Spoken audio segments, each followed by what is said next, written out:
அனைவருக்குமே வணக்கம். சற்று முன் கிடைத்திருக்கக்கூடிய ஒரு மிக மிக முக்கியமான செய்தி ஒன்று வெளியாகியுள்ளது. சற்று முன் சிபிஐ விசாரணையில் செந்தில் பாலாஜி ஆட்டம் முடிந்தது.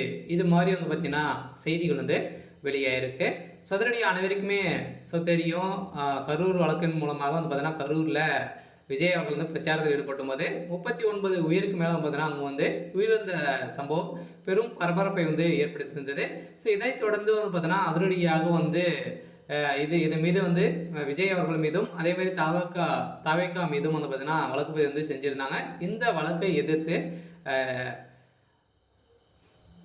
தாவேகா பார்த்தீங்கன்னா மேல்முறையீட்டு சிபிஐக்கு இந்த வழக்கு மாற்றணும் அப்படின்ற மாதிரி உச்சநீதிமன்றத்தில் வழக்கு பதிவு செஞ்சிருந்த நிலையில் உச்சநீதிமன்றம் அதிரடியாக பார்த்தீங்கன்னா சிபிஐக்கு மாற்றி உத்தரவிட்டிருந்த நிலையில் அதிரடியாக பார்த்தீங்கன்னா இந்த விசாரணையின் அடிப்படையில் அதிரடியாக சிபிஐ விசாரணையில் செந்தில் பாலாஜி அவர்களுக்கு இதில் முக்கிய மூல தொடர்புகள் இருக்குது அப்படின்ற மாதிரி நிறைய சந்தேகங்கள் ஏற்பட்டு இருக்கக்கூடிய நிலையில் அதிரடியாக இன்று பார்த்தீங்கன்னா இந்த கரூர் வழக்கின் மூலமாக முதல்வர் ஸ்டாலின் அவர்களை பார்த்தீங்கன்னா அதிரடியாக இதற்கு சட்டசபையில் முதல்வர் ஸ்டாலின் பதிலளித்த நிலையில் இதற்கு எதிர்ப்புகள் தெரிவித்து எடப்பாடி பழனிசாமி அவர்கள் பார்த்தீங்கன்னா நிறைய கண்டனங்கள் தெரிவித்திருந்தாங்க. அது மாதிரி அதிமுக அனைவருமே பார்த்தீங்கன்னா கருப்பு கொடி காட்டி எடுத்துகிட்டு வந்திருந்த நிலையில் சங்கு ஒரு பேசும் பொருளாக மாறி இருந்தது.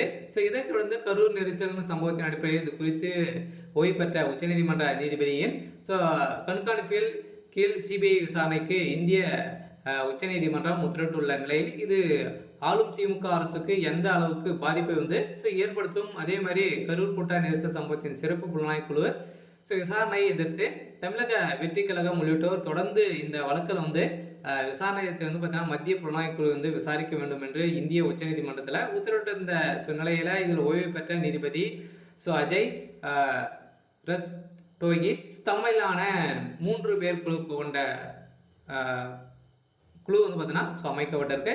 இந்த குழுவின் அடிப்படையில் சதுரடியாக இப்போ இந்த விசாரணை அடிப்படையில் செந்தில் பாலாஜியுடைய கதை ஒட்டுமொத்தமாக முடியும் போது அவருடைய அரசியல் வாழ்க்கைக்கு முற்றுப்புள்ளி வைக்கும் விதத்தில் இப்போ தகுந்த ஆதாரம் கிடைத்திருக்கு. பார்த்தீங்கன்னா திமுக மறைத்து வைத்திருக்கக்கூடிய நிலையில் இப்போ அதிரடியாக வெளிவந்திருக்கு. பார்த்தீங்கன்னா திமுகவுடைய கதை முடிய போகுது. திமுக இதுக்கு மேலே மேல் வரத்துக்கான வாய்ப்புகளே இல்லை. வருகின்ற சட்டமன்ற தேர்தலுக்குள்ளே திமுக பார்த்தீங்கன்னா ஒரு மிகப்பெரிய தோல்வி, வரலாறு காணாத அளவுக்கு தோல்வி அடையத்துக்கான அனைத்து